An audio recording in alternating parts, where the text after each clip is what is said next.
it kind of shuts down the early game of Darkseer, because you can remove the shell from the creeps with the first skill, Purifying Flames, I think. No, I don't know. Fortune's End. Fortune's End. Yeah. Fortune's End. I mean, I don't know what the hero does. it does annoying stuff. Fortune's End's the ultimate, right? That's false That's promise. false promise. False promise. Come on, Misery. What are you, pro player? What about the second one? Fate's Edict. Yeah, right. We got. Nice I test. knew that. You almost got us, Misery. You almost got us. But Misery, yourself, obviously, in the past, you've dabbled with the offlane. What would you say is more annoying to play against as Darkseer? Is it the Oracle or is it the Kotl? No, I think it's Oracle. It is the Oracle. I mean, then again. Yeah, it's a hard choice. Mana League. Yeah. I think the early game it would be Oracle. Yeah. because You can't really lane. There's no point really. You just go jungle, right? Against Kotl, you kind of just sad all game, because you get mana. You have to go Lotus Orb. Yeah. I mean, So Fox, there are ways around it. our wings decide Yeah. that's going to say we don't care about the Oracle. We're keeping the Darkseer lane, or do you think we are going to see a quick kind of journey into the jungle and leaving the lane against an Oracle? Probably depends on what their next pickups from the supports. If they want to be doing the contesting with dual melee with the Darkseer, just using the Iron Shell to extra harass. But more than likely, we'll see him just go to the jungle and then whenever he sees opportunity to move. Yeah. But I think ideally they would want to put a little bit of pressure onto the Drow Ranger, like Rasmus was saying. Could be some Winter Wyvern. I like the Winter Wyvern pickup that newbie used versus Wings' Drow. Yeah, it's very good. Because it feels like if you just Winter's Curse any hero next to the Drow, that hero will just die. Yeah, and obviously already the synergies there with the Darkseer. You know, if you get the kind of Yeah, and the he slowed down the the push. Darkseer. Yeah. With the shards.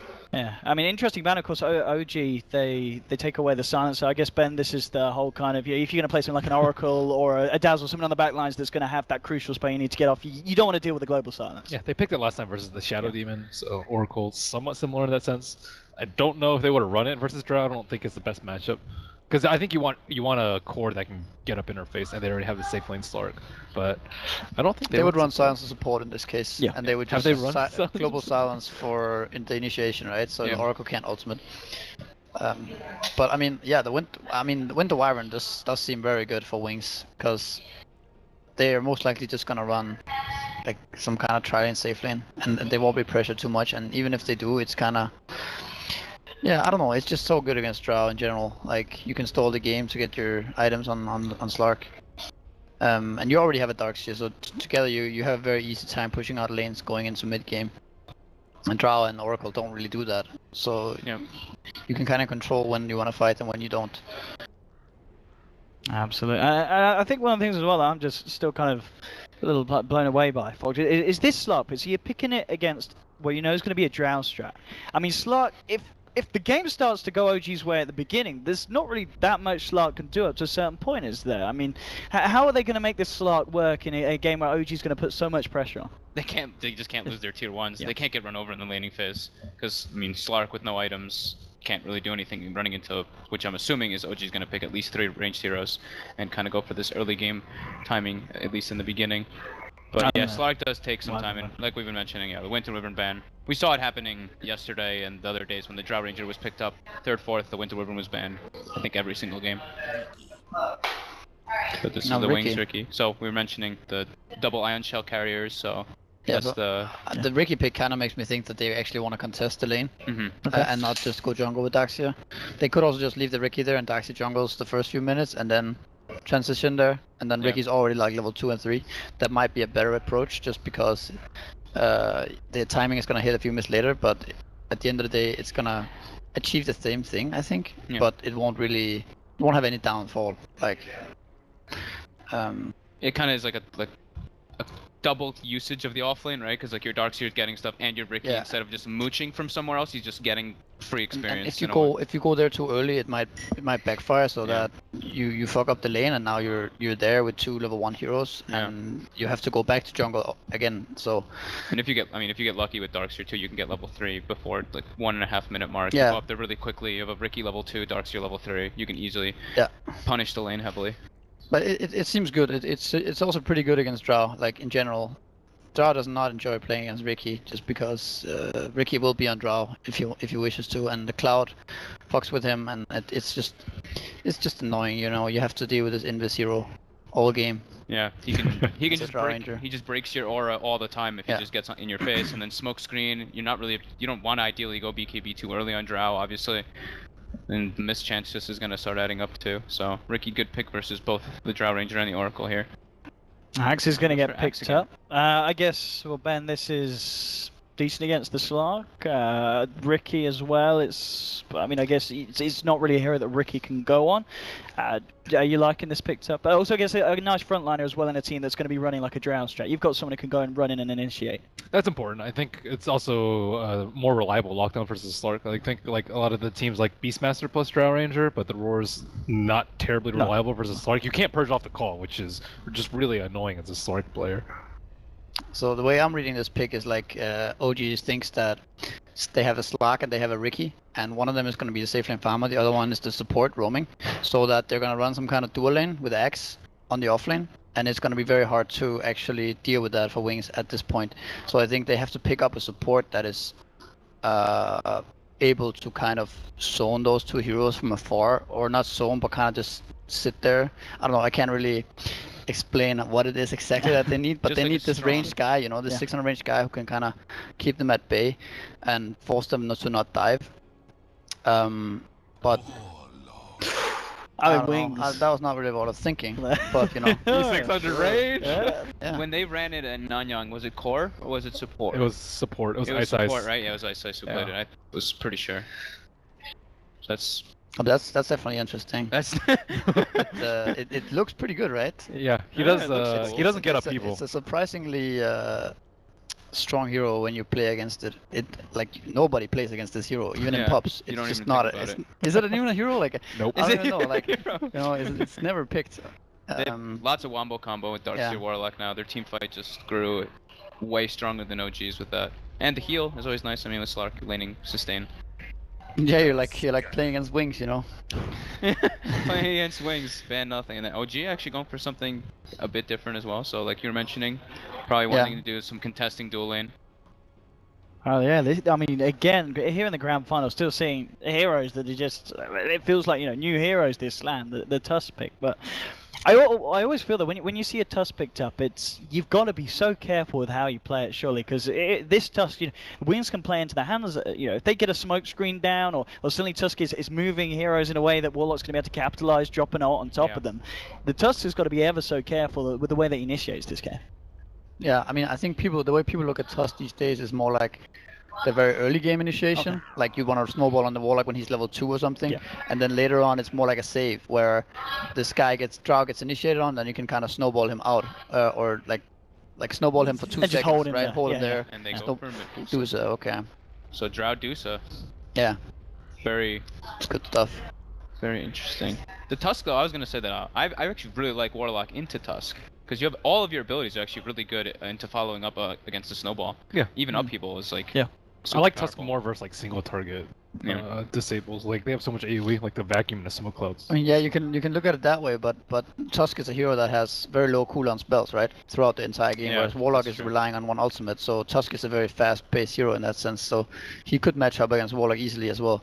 So it kind of just depends on how the game goes. Mhm. But I don't know. OG's lineup's looking really strong. I think the Dusa pick was. I don't know if there's a hero that's better than Dusa for them last pick there. Yeah. I think that was a very good pick. There we go, leaving it down for our last second. It is going to be the Jug picked up for Wings, finally, and it's going to be, yeah, the Blink Juggernaut in that mid lane. So OG versus Wings, game one. It's certainly not letting us down in terms of the draft. We have got a very exciting couple of lineups that are going to be here. I mean, the question is, Ben, who are you preferring here? Do you like OG's finish here with the Dusa, or does the fact that Wings have managed to slip through a Jug kind of reassure you that Wings, they've got this one in the bag? I think the Warlock's gonna be good here. Maybe, hopefully. Okay. I think it I can. think It could work. I think it could Yeah. work. I think this Medusa could also go completely crazy in this game too, because It's hard to tell. it's really hard to actually get in and do damage on him. I think Wings has to play like MVP how you used to play, and I think Wings can pull off, like they have to kind of run at them like a brawl constantly, you know, Yeah. and keep doing it with these Juggernauts and Darkseers with Shell and like multiple heroes, and like Warlock, I don't know if he doesn't go upheaval. I think he should this game. I think it's very good against these Drow and Medusa because they're already slow. So if you actually get this upheaval on them, they can't move simply. Yeah, TP's bottom lane. right here. I mean, I feel as well. Looking at OG's draft, the way that they've done it, they've got so many ways of saving each other. You know what I mean? It's going to be so hard, surely, for Slark to try and make a go on someone because he's got to worry about someone being false promise, someone being put in a snowball, the Stone Gaze coming out, a Berserker's Call, even a Gust from the Drow Ranger. You know what I mean? So for Slark to actually get in there and do the damage. That's a really cool point too, with a Berserker's Call with Stone Gaze, the interaction with that. Oh, you turn that, people yeah. to face the Dusa. That could actually come into making a big play in this game. That's a good point. But at the same time, like, yeah, I mean, Wings have these natural, like, they have a natural mech pipe, like, pipe is not really irrelevant to this game, but like, they have mech, they have Crimson Guard potentially from the Daxia. They also have this very slippery heroes in Juggernaut, Ricky, Slark, Daxia. Like, they kind of have the same thing, that it's, none of the teams really want to commit fully. Like, OG wants to kind of siege, and Wings wants to, like, poke them constantly, right? And eventually initiate. The battle and in terms of kind of overall game plan, obviously the way that the draft started, you know, OG with this drown and being responded to by a Slark, it's kind of like, all right, okay, OG are going to be looking for a certain timer. But the fact that they've gone back and rounded up this lineup with a Medusa, does that kind of say to you, Ben, that the OG there don't mind it if it doesn't kind of kick off as early as they want to with the drow, that they can still take this late? That's generally how it is with drow nowadays. Drow like doesn't really have a 30-35 minute timer anymore. Especially with that Axe Maelstrom build, I think it's surprisingly good after that phase. But I think that's one of the cool parts about Drow. You can win in 25 minutes, but you can also go 40 plus. Indeed, the lanes at the moment, nothing too out of the ordinary. It is indeed, as you talked about, that kind of dual combination up top with the Darks here and the Ricky. Bottom lane, Moon receiving a fair bit of harassment. At top lane, they actually might be able to get themselves first button. Indeed, they will. Oh, OG, they're going to find themselves one, and Darkseer now left on his own. They'll just take themselves a second. So, I mean, as soon as we talk about this off-lane combination, Misery, it shouldn't be off to a start like that, should it, for Wings? But that was what I said, right? You can go there, level 1, and contest, but it's kind of what we did against Liquid yesterday as well with Bounty Hunter Daxia. If it fails, you're very far, like, you feel very far behind, and it's very hard to now, like, they're just gonna go back in there, and I think it's probably the right call. Like, you just want to keep you want to keep all 3 heroes there, you want to keep pressuring them, but I still think going jungle level 1 fast and just be content with farming for like 2 minutes and then going there might have been a better choice. But in China the teams in general don't really value Iron Talon. Like, we haven't seen that much this tournament. It's mainly just going to the lane and contesting, even if you are looking at a really hard lane. Just to keep supports there, just to sit there, you know, and be present in the lane. Yeah, just some pressure. Because if you actually go Iron Talon jungle, the supports are free to move. The carry gets uncontested farm. Like, suddenly the mid laner is exposed. They can also just go on and contest your jungle farming. So there's no point really Iron Taloning, it seems, at this stage in how Dota is right now. Even though it is like faster, like super fast farming. I mean, how much of a change do you think that little thing did make, you know, with the experience kind of buff for the offlaner, getting it from when the neutral denies there? Does that really make much difference to the offlane, or is that very negligible? I think it's I think it helps offlaner slightly, but I don't think it changes on how the game is played. Like, in that sense, it was already at that point where people were contesting the offlane instead of going Iron Talon. I don't think it has an effect in that sense. No, I guess at the least for Wings at the moment, as we can see, it's the pressure that they're putting on No-Tail. It's meaning they're starting to fall behind at the Shadow slot. 14 for 3 in their own safe lane compared to No-Tail's 10 for 3. Trying to make a little bit of a go again onto the Ricky. They're going to move in. They've got the dust, but Ricky actually jumping out in time over to the Darkseer and OG. They can't quite chase that down. Bottom lane again, just putting the harassment on Moon, trying to back him up. And Moon, obviously, he is an offlaner that does like to no-tail and hit it up into the jungle. This time around, he's sticking in the lane. And Ben, is he just safer for him to find stuff? And Blink, I'm dancing around in the mid lane with Miracle, but obviously feels confident with the backup of the Kitty Cat healing ward. But the offlane for OG, Moon doesn't want to go to the jungle quite yet. It's the same reason that the wings are staying up here too. Like, they already wasted a century, it does. Like, they're having to expend mana on early game items, like the Drow, for example, picked up a magic stick, which you don't really want to do. You prefer to go more agility items, Aquila, so you can push down your tower. So it's the same thing, just slow them down a little bit and don't let them have a free lane. Yeah, so you can basically look at this axe and you can see, yeah, he has 4 CS. Why is he not jungle? But what happened if he jungles is the Warlock would chain pull, and Slark would get the full XP from the wave, which means that both of them would be level 6 at like 6-7 minutes potentially, right? Yep. And Axe, yeah, you're sure he would have 30 CS or whatever, but this level 6 Warlock at that time, like both of them are level 3 now or something like that, right? And it's 4 minutes into the game, so it does a lot that he's just there, and he's getting levels himself. He's not getting farm, but levels. Yeah, it's a really good point. A lot of people don't really think about, especially like when you're playing like more casual type games and anything, you look and it's like, why aren't you like doing this? It's not efficient, but like you're actually doing so much just by staying there. Even though you're not walking up and hitting anybody, you're not really killing anything. You force pressure onto the other team just from your presence.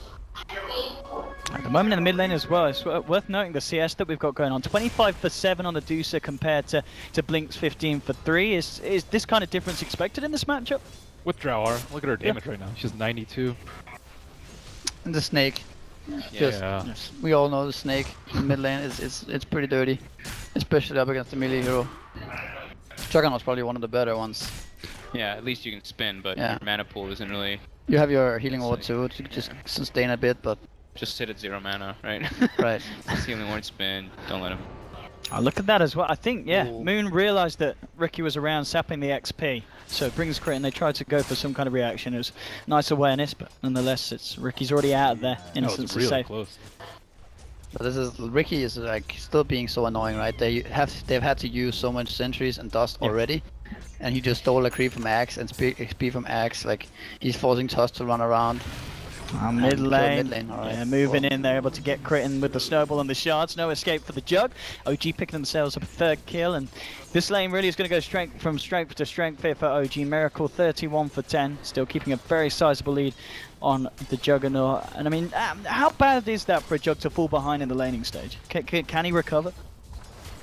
I think he can. I think it's gonna be mainly from fighting in this game. Like, I could see maybe Slark even going for a blink deck in this game. Okay. I don't know. I don't know if anyone even does that anymore. But like they could take the fighting to OG maybe earlier than they would expect OG, and then this Juggernaut is still very strong with spin and healing ward.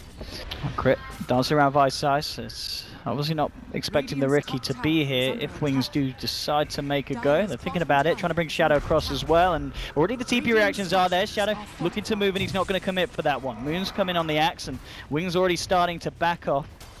Moon won't be able to catch anyone, but he does save the life of Crit there with his presence. Top lane, we might actually see some action as well, but well, bottom, Moon actually gets the call off. The snake coming through as well. Shadow is being healed up though by the Shadow, and it's not going to be enough. That right-click damage, thanks to the Drow Aura, is going to allow Miracle to find the kill. He's got a DD as well. So Wings backing off. So 4th kill now for OG, and all things said and done, I mean, you just got to look at the net worth. It feels so far that OG's game plan is working perfectly, and Wings a little bit all over the place. That's a huge kill on the Slark there. Yeah, Axe double gets damage. a ton of experience. Slark gets slowed down heavily while he was completely free farming, and Miracle gets accelerated. With the Jug dying mid and the Slark dying bottom, that's very, very detrimental to Wings' early game plan. But still, they just need to get their level 6s on the Warlock, and then that's their main timing. And they're going to find someone else here by the looks of it with the nuke. And again, the right click from this Drow Ranger. A 5th kill for OG, and every single lane just seems to be going their way. Wings need to look to do something. Mid lane, also Crit's already got his eye on more. He's come across on the Tusk. There's 2 of them here at the moment. Blink is backed up by Ice Ice's Warlock in case anything goes down. Crit's not going to look to make the play as of yet. Still pretty good levels on that Warlock. He's pretty close to 6, level 5 at 7 minutes, 7.5. Yeah, he got like, what did he get? Like full lane XP. I guess they found the big camp as well on the side. But yeah, the Warlock is actually pretty key in this game. They need to take a fight with this Warlock ultimate. I don't know, it's still hard, like getting behind against a team like OG when they have but they're not under pressure in any way. Like they feel fine going into late game and stuff, and they're ahead. It's very hard to force fights against them. So I don't know if they're gonna be able to find that fight that they need. Maybe they're gonna use Warlock also to get a kill on Oracle or something, you know. But it's not really gonna change the pace on this in which this game is going. Yeah, because the Darkseer is so heavily punished as well that it's like after the Golem they don't really have anything else going for them. It's like okay, hopefully someone's like straggling in a different position and you get an Omni Slash, but OG's lineup isn't really a lineup where you will see people straggling. It's gonna be a 5-man oriented lineup as soon as they get their timing. Okay, maybe just trying to put some pressure on mid. They do have backup wings, but at the same time, just can't seem to make that jump onto Miracle that they're looking for. He went 2 in the Fatal Bonds as well. He didn't go for any upheaval early, so I guess he's just gonna prioritize this for now, and then maybe later on we'll see him switch it up. Yeah, in this game it seems like upheaval is gonna be better later on, whereas they kind of need this damage that Fatal Bonds gives. You can see a Moon just cleaning out the cabin. So you did actually just see as well OG just scanning this area, making sure that the Riki was not in the neighborhood. Notes out, picking those stacks up as well on the Ancients. But still, as we can see, 4.3k, 4.2k on their two cores compared to the 3.8 and the 2.8 with the respective on the side of Wings. And now grouping up OG to take a tier 1 from the mid lane. They've already been able to take the one from top. And at this point of the game, when these kind of pushes come through at 9.5 minutes, I guess Wings they don't really have the tools to deal with this kind of pressure. Yeah, they don't. They need Warlock ult at the very least. Yeah. I mean, but even if they have Warlock ult here, you know, it's still like they need to smoke in there. They need to actually smoke behind and attack them, because otherwise OG will just sit there with their 600 range heroes and like attack the tower. Whoa. I guess he thought he was gonna lose the. Okay, Jesus. it's not my mind. Brian, I think he's out of batteries. Oh help. God. Oh! Oh no! Please God no. Oh please. Radiant scan Wings does Yeah, scout the OG movement. Oh God, that's terrible. Is that No, I don't know if you can hear this on stream, but we keep getting some interference coming through. Here we go, Moon. He's moving in aggressively here. He's going to spot the Darkseer. Wings have already got TPs coming through. Let's see how they play around this one. Moon gets the call onto 2, trying to bring them back with the smoke screen. Now there's the Golem drop. They're looking for No-Tail. Moon's already falling low as Shadow and Innocence focus him. They'll take down the Axe. No-Tail getting himself out of there. He's got the backup of the rest of OG. OG maybe going too aggressive for their own good here. Wings seeing if they can catch anyone else out. Isn't going to be the case. But obviously with the Golem, Wings are going to want to try and make the most of it. Turn this into a tier 1 push as well. And in fact, Crit. Oh, he's found Blink. He's managed to find him with the Dust, and Jug taken out. Thought he could be a little bit sneaky with the Invis Room. Was it going to be the case? And OG find a kill in return. And that's going to be the end of the push here from Wings as the TP outs are already happening.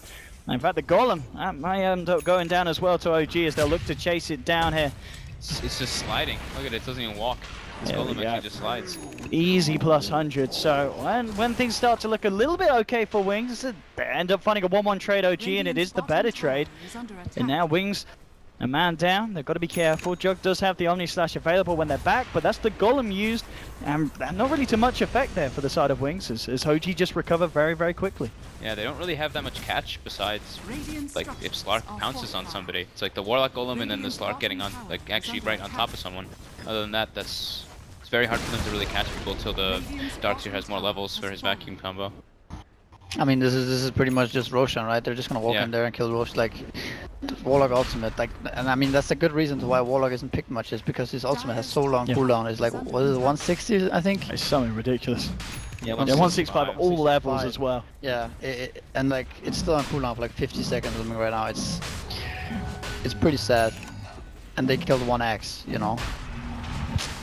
Yeah, you said you look at OG's lineup. What kind of long cooldowns are they playing around? None at all. They're just ready to go. Yeah, an interesting choice as well for. I mean, a very smart choice from Miracle also this game, going for drums, and they're going like Dragonlance on Drow, obvious, and then, but they're just pretty much just tanking up and going these early game items, and then you just know that they're gonna fight this 5-man, like. Of course, he's going Blink Deck on Axe, but I mean, I wouldn't even be against just going Vanguard first and just run, you know, be there. Yeah. Just play to the strength of the lineup. Yeah. But I mean, Blink, like, it doesn't really matter what he does, honestly. He can just be an Axe there. Blink Deck is nice too, because now they have a way of catching when they go for towers. So if anybody's out of position, they will just get called, and then it's pretty much just over from there. They won't be able to fight if they're 1 man down. And Ben, what do you think about this as well? The Slark, he's gone for the Echo Saber first, so no Shadow Blade, no Blink Dagger, no kind of gap closing item for himself. He's felt pressured to just build the Echo straight up. I mean, that's pretty risky because, like, If you get Stone Gaze, you have to blow. You have to just back out of the fight. He doesn't really have a way to get in there and get out at the moment. So I was looking at it as, I mean, people were kind of like joking around when they called this like the cheap man's Battle Fury. So maybe he's doing it like as soon as they got the Aegis, he recognized, all right, I just have to get as much farm as possible during this time, and that's what he's using to kind of accelerate him rather than going for that Lothar where you can try to go for pickoffs. Would you prefer that over Midas? Like if you're not going to be fighting? I think so. I mean, Midas doesn't like the thing about Echo Saber is that it gives you this intelligence and mana region, right? Yeah. And it's really crucial on Slack because against a lineup like this, you really want to be split pushing as fast as possible. Yeah. And if you go for Midas, you will run out of mana very fast. So it's kind of and Midas doesn't really give you anything either. Like the timing is gonna come way earlier. So if you farm your Shadow Blade while split pushing and you have a Midas, like there's a big difference between having a Midas and an Echo Saber in this sense. Yeah. But I think that's the choice as well. Just I like it. I actually do like it because like we were mentioning, like OG's lineup isn't a lineup that's gonna split up. You're not really gonna go get this like pick off with your Lothar or anything. It's just not realistic. So this is just what he feels is the safer bet. And I mean, this is Wings. That we've talked about it, we joked about it a bit, but they do sometimes just build very obscure things that people don't expect, but it works for them. And as we can see, the Darks here did just finish off the mech as well. I mean, obviously we've talked about Wings and the fact that they're kind of fighting around that cooldown at the Warlock Golem. With the mech, with the healing ward, is there any kind of benefit for Wings to try and draw out the team fights with like the two cores of the Slark and the Jug? Can that work, or will OG always have the edge just because of their superior firepower at this stage? I mean, as long as they don't all get caught out, like you want to kill Oracle first, but you're also gonna have to back off because of Stone Gaze. You also want to kill Dry Ranger, but she has Aegis at this point, so I don't think they have the damage to burst anyone down very quickly, which is a little bit troublesome with Oracle. Ideally, resetting a fight is pretty good though with the Slark, so they probably want those fights to last a bit, but they want to be able to get the Oracle out first. With these dusts, I mean, he's finding innocence as easy as pie, and he's been caught out. They'll take the rookie. A little bit unfortunate for them that they weren't able to get the Jug, as it did look like Blink was in a bit of a spot of bother. But OG, they finally killed nonetheless, still maintaining their control in this game, putting the pressure on the tier 2 bottom. Shadow, with the Echo, is starting to push onto a tier 2 himself, and he's managed to get up to 1800 gold on top of the Echo, so it certainly does seem to have had an effect on his farm speed. And as we can see, he's only 300, 700 behind the two cores of OG, so the Slark is still keeping up with the tempo of the game here. Can you only do the Echo Saber on carries that have HP regen? In terms of a replacement, like you mentioned. In terms of replacement, yeah. I mean, you go it on Lifestealer too, right? And he kind of has some kind of way of healing himself. Yeah, I guess you could. People don't do it on Jug, though, I guess. Although I guess in theory it could work. Not that you would. I mean, I've seen it on Jug a few times. I just don't. Maybe it's just not. That's not the hero to do it on. I'm not sure. Anyways, there's a high ground push, high ground attempt happening. See how Wings can hold this. Interesting as well that the fact that OG do just let the Slark continue to have all this space. So OG really wanting to go all in on this, and we'll see how successful it is. They'll manage to force out the fortification. Shadow Blade now is the pickup from Slark. He's headed back to the fountain, so we'll see if he's able to catch anyone out on OG with that. No tail, taking down the tier 3, now trying to keep Wings at bay. Shadow's moving in with the Shadow Blade. Let's see if he can catch them off guard. Turns towards No Tail. Miracle immediately popping the Stone Gaze, forcing Wings to back up. So the initial Shadow Blade usage is not going to gather too much in favour of the side of Wings. They are holding back OG. Ice does of course have the Golem available if OG want to stick around and go for more. No Tail still with the Aegis. Moon with that Blink ready to catch anyone that he spots. It certainly seems at the moment the Wings are having a trouble trying to slow this down. No Tail still having free range onto the Rax's Shadow. Comes in again with the Shadow Blade onto Miracle. Knows that there's no Stone Gaze. Pops the Shadow Dance, continues to move in. Now turns back towards No Tail. No Tail getting himself out of there. And again, Wings just don't seem to have the damage to do this. They're still yet to commit the Vacuum, the Wall, the Golem. They're still all available. No Tail having the heal stacked onto him by Fly. Jumping in again, and immediately pushing Shadow back. Innocence, here we go. Ice drops the Golem down. OG now starting to scatter, falling back. But as we can see, just no damage is being done to OG at all. And they'll just turn around, take down the Golem. Nice 165-second cooldown. And OG, they just don't seem to be phased at all by Wings, and Wings just seemed unable to dent the armor at this side. Yeah, it's looking pretty rough. At least the Aegis is out, but they kind of don't have much to go on here. There's still Oracle Ultimate, and X hasn't really used the core yet, so it's... Oh, and there we have it. There's your crawl into the Duncan. That Slark down. He went all in on the purchase for the Shadow Blade. Out for 40 seconds. Wings. 18 minutes in, they're going to call it. It's all over. GG, well played. OG may have been beaten down early in the tournament by Wings, but this game one of the grand finals, it just never came together for Wings. I mean, what, was it the draft? Was it the play? Where did it all go wrong? Draw Ranger.